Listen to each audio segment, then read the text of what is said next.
nggak sih kalau ada berbagai macam jenis web hosting? Mungkin kamu tahu jenis-jenisnya, tapi masih bingung apa sih perbedaannya?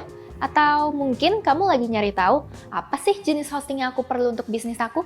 Nah, di video kali ini, kita akan menjelaskan 6 jenis hosting serta kelebihan dan kekurangan dari masing-masing jenisnya. Mau tahu apa yang cocok buat kamu? Langsung aja kita masuk ke videonya.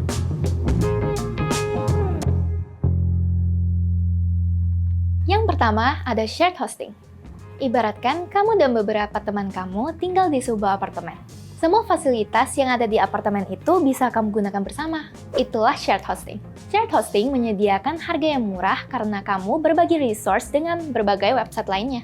Kamu juga tidak perlu banyak khawatir tentang maintenance, update, dan lain-lain karena hal-hal itu ditangani oleh si provider hosting. Hosting juga mudah diatur dengan panel control seperti cPanel atau Flash yang seringkali menyertakan installer satu klik untuk aplikasi. Tapi, kelebihan itu juga mendatangkan kekurangannya sendiri. Karena sumber daya seperti RAM, CPU, dan bandwidth dibagi antara semua pengguna, potensi terjadinya pelambatan juga pasti lebih tinggi dan tidak baik untuk performa website, apalagi kalau kamu sangat memperhatikan terhadap SEO. Kamu juga tidak memiliki banyak akses akan konfigurasi server dan instalasi software karena pemegang kontrol sepenuhnya ada di pihak penyedia hosting. Keamanan juga bukan poin yang unggul dalam shared hosting, karena berbagi ruangan bersama dapat menimbulkan kerentanan jika salah satu situs terkompromi. Selanjutnya ada Virtual Private Server Hosting atau VPS Hosting. Bayangkan seperti memiliki kondominium sendiri di gedung bertingkat, kamu berbagi gedung dengan orang lain tapi kamu memiliki ruangan sendiri. Karena kamu memiliki ruangan sendiri, kamu terjamin mendapatkan persentase sumber daya seperti CPU, RAM, dan storage. Kamu juga memiliki akses administrator yang memungkinkan penginstalan dan konfigurasi software custom sesuai keinginan kamu. VPS hosting juga fleksibel dalam aspek skalabilitas yang memudahkan peningkatan sumber daya seiring dengan pertumbuhan website kamu.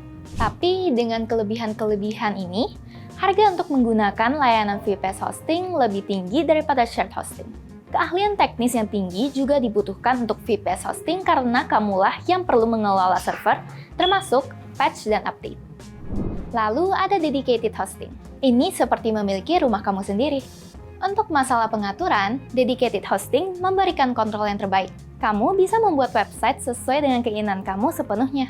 Hosting ini juga memberikan performa yang tinggi karena kamu tidak membagi sumber daya apapun dengan siapapun. Keamanan juga menjadi poin yang kuat. Lingkungan yang terisolasi menawarkan perlindungan yang lebih baik terhadap serangan apapun. Seperti VPS hosting, kamu harus mengeluarkan biaya yang jauh lebih tinggi karena penggunaan hardware secara eksklusif.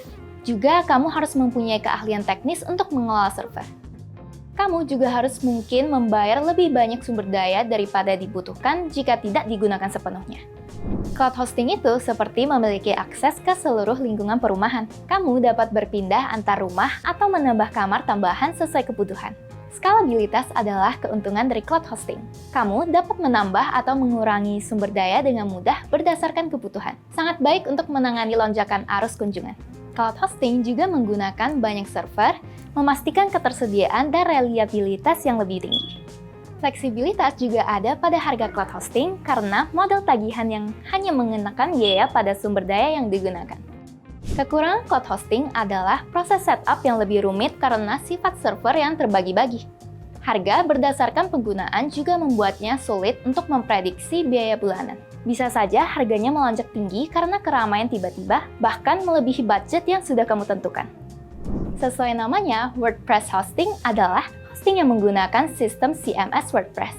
Ibaratkan kamu tinggal di rumah yang sudah memiliki furniture lengkap dengan desain yang khusus.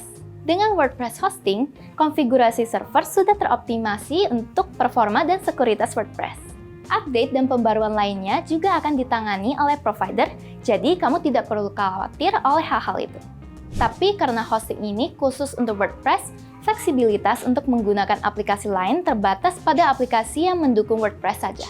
Harga juga bisa lebih tinggi daripada umumnya karena kamu harus membayar untuk fitur-fitur khusus WordPress yang mungkin atau tidak mungkin kamu gunakan. Nah, itu aja penjelasan dari jenis-jenis hosting. Udah tahu jenis hosting mana yang kamu butuhkan untuk keperluan kamu? Klik di kanan atas kalau kamu pengen lihat video lainnya tentang web hosting. Sama jangan lupa subscribe dan nyalakan notifikasi untuk melihat video-video lainnya seperti ini ya. Semoga video ini bermanfaat dan sampai berjumpa di video lainnya. Bye! Cari hosting yang aman, Dewa.